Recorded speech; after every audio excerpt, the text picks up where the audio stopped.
Hello and welcome back to another update where I cover the latest developments throughout the front line in the Russo-Ukrainian war. We start out in the north in the direction of Synkivka, where to the northeast of the village the Russians have managed to capture the final parts of this first line here, aligning the front line into a straight line where they've pushed the Ukrainians back to this first line adjacent to Synkivka. With this, the Russians have gained a better position and pushed the Ukrainians back from their foothold northeast of Synkivka, which will allow the Russians to push through the eastern parts of Synkivka. The Ukrainians recaptured territories here east of Synkivka, where they got a foothold in this first line. The last time the Russians attempted an assault east of Synkivka, where they managed to cut off this road here. Following that, the Ukrainians held their positions here and have had it as a thorn in the edge of the Russian operations near Synkivka. But now that the Russians have recaptured it, they are now able to restart operations near Synkivka and could pair it up with an assault from the north as well. Synkivka is a village that the Russians have been unable to capture for a very long time, in a period of time that spans longer than a year, and in that period of time the Russians have been unable to capture the village, as the Ukrainians have been able to relocate a lot of troops to the area to defend the northern flank of Kupiansk. However, now that the Ukrainians have been forced to relocate troops from the Kupiansk direction in the direction of the Kharkiv front, the Russians may be aiming to take advantage of that to push through and capture Synkivka. Synkivka may be a small village, but that is exactly why it is completely destroyed and it's difficult for the Russians to gain a foothold within it. Instead, the Ukrainians do not really have much of a presence either. What they do have is that they have deployments of Ukrainian troops in Topographic and in the northern parts of that, including infantry fighting vehicles and armored personnel carriers, and they have small contingents of troops in Synkivka. If putting it by an estimate, they have likely somewhere around 15 people fighting in Synkivka, 2 squads, and then they have about 100 or more, a few companies in Topographic, where they then have battalions and brigades in Kupiansk direction. This means that if they are to defend Synkivka, they will have their first reinforcements, which is a company-sized unit, and then battalion, then brigade-sized units that will be able to come in to fight against the Russian forces. However, the less troops they have available, then the Russians can launch a wider attack from the east in the direction of Kostyantinivka, where they have captured the village, improving their positions to the east, and from the north as well, which would force the Ukrainians to be in a position where they have to choose between the north and the east. Where do they defend? So far, they have been focusing and prioritizing Synkivka to the north, but with the Russian capture of Kostyantinivka, they may now be able to push in the direction of Topographic along the main road here between Kupiansk and Svatove. The wider the front is, the more the Ukrainian needs to increase the amount of troops they have available in the area.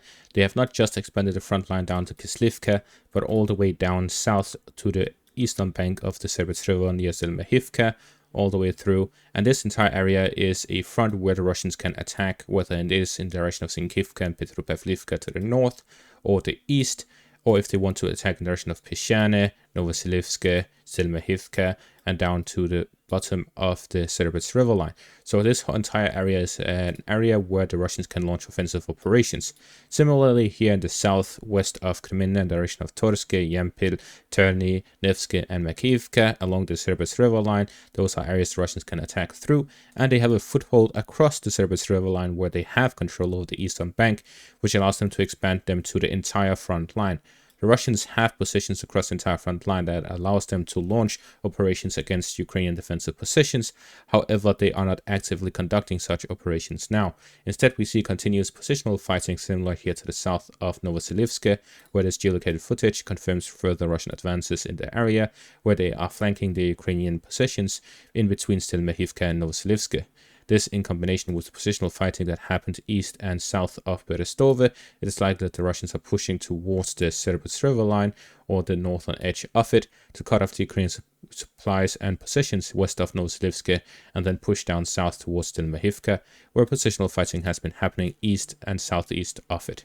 Moving on to the next section of the front line, we see here to the west, north, and south of Novomikhailivka, the Russians have advanced in all 3 directions.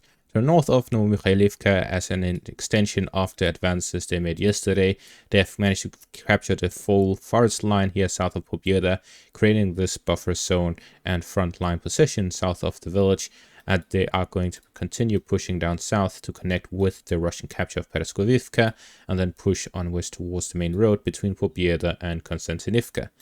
In the direction of Kostyantinivka itself, we see the Russians have managed to reach the parts just outside of the town. With this, the Russians are able to launch operations directly towards it to storm it, as their assaults towards it have been successful, capturing this entire part to the southeast of it. From the time where the Russians managed to capture their positions southeast of Novomikhailivka in a similar manner, which happened on the 6th of February this year, to them capturing the full parts of the town, which was the 21st of April of this year.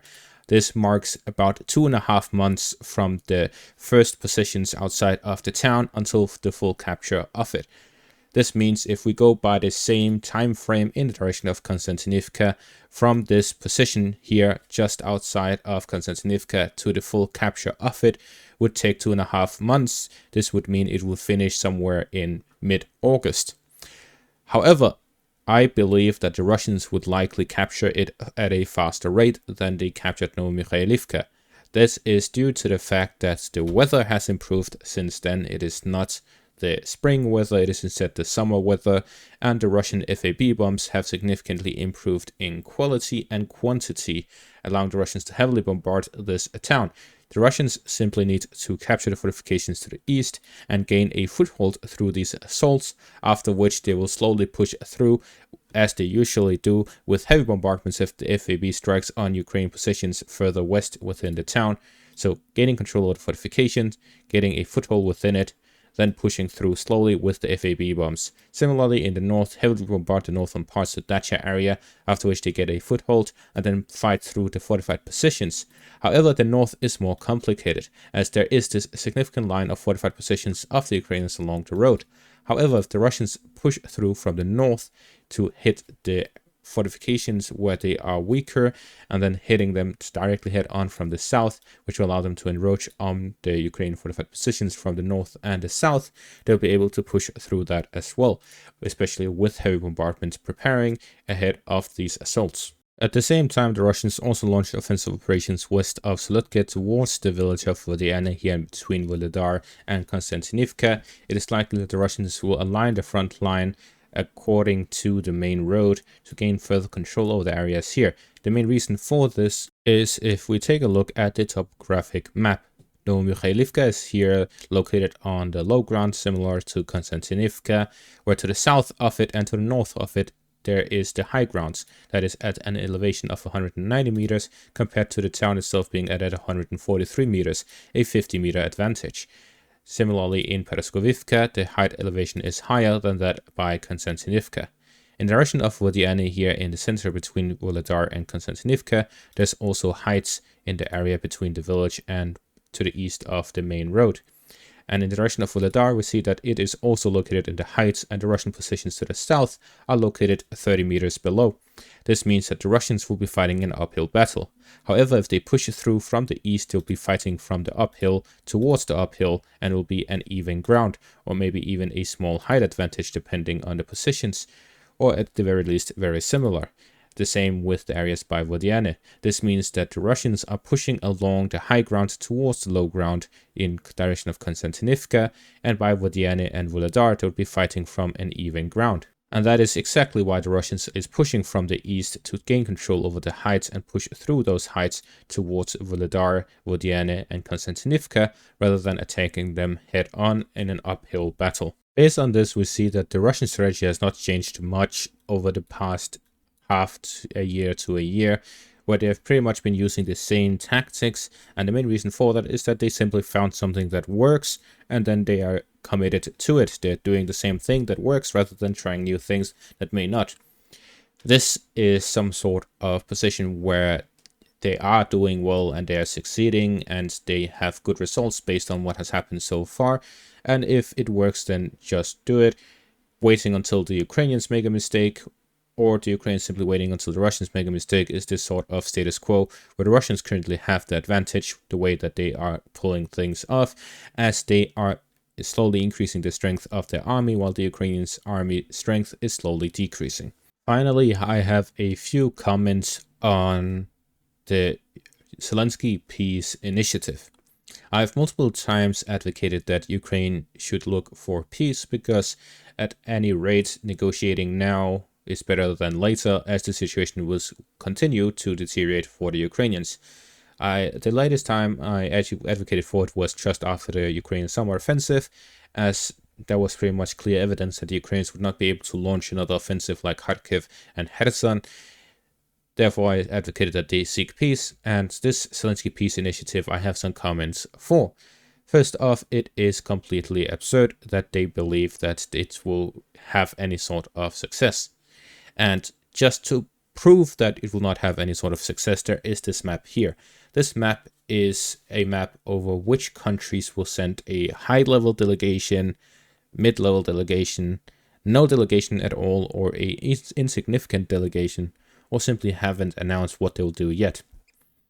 The ones in blue will send a high-level delegation, the ones in red will send a lower-level delegation, the one in gray will be a mid-level delegation, and the ones in white have not made a decision yet. This is to the Zelensky Peace Initiative in Switzerland. All of the countries that want to send a high-level delegation are countries that support Ukraine. All the ones that will send a low or insignificant negotiation or delegation are ones who do not support Ukraine.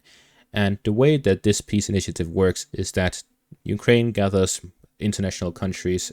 Basically every country in the world is invited, except Russia has been invited to this peace initiative in Switzerland, where they'll discuss a possible peace deal based on the one Zelensky has presented. But the fact that Russia hasn't been invited to negotiate as well, while it is a partner in this war, has not been viewed in a positive light from pretty much every other country other than Western nations that already support Ukraine. Because how can you make a peace deal without the country participating in the war? That is simply by pressuring Russia into accepting whatever they come up with. But that will not work because the ones that would be present at the peace initiative are countries that are already pressuring Russia at the maximum level, and the other countries that are not really pressuring Russia, if much, if at all, will not even be taking part of this and will not be present there. Therefore, this peace initiative has already failed prior to its starting. And it all is due to the fact that Ukraine refused to invite Russia and refuses to negotiate with Russia directly. Similarly, the Russians have now said they will not negotiate with Zelensky, considering the fact that the term of his presidency has ended, although some argue that due to the Ukrainian constitution not having a solution for the current situation, he is still the legitimate president. However, it is unclear, and his legal status is unclear, because countries can simply argue, if they make a deal with him, that he was not legitimate. Therefore, the deal does not stand, as he was not the president at the time. Therefore, there is this vague legitimacy around Zelensky. Whether or not it is accurate or not depends on which countries actually recognize him, and we see in red which countries do not really care that much for him. Therefore, I end my comments here about the peace initiative with this. If the Ukrainians want to really seek peace and end this war, then they need to negotiate with Russia. Otherwise, nothing will happen, because both Russia and Ukraine need to agree for a peace deal to hold. And that is going to be all for this update. Thank you for watching. Make sure to leave a like, subscribe, and check out my Patreon for additional content. Thank you for watching, and have a great day.